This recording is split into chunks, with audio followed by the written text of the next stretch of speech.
Patuloy na pinapatunayan ng National Task Force to End Local Communist Armed Conflict ang tagumpay nito sa pagpapanumbalik ng kapayapaan sa Cagayan matapos muling sumuko ang dating kasapi ng rebeldeng grupo sa mga otoridad. Police Corporal Roldan Giab sa balita.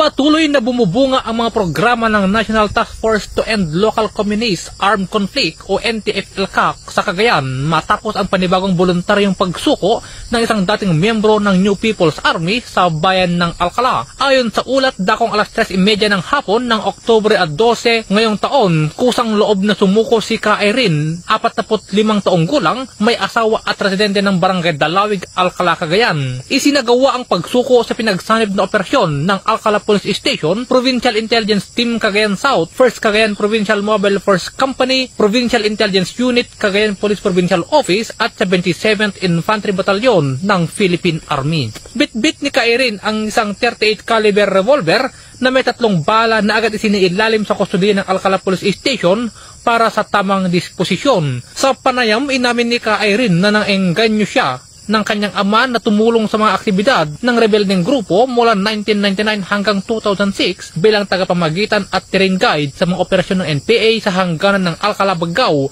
at Gataran. Gayunman napagpasahan niyang talikuran ang kilusan upang tuluyang linisin ang kanyang pangalan at ipakita ang buong suporta sa mga programa ng pamahalaan laban sa insurhensya.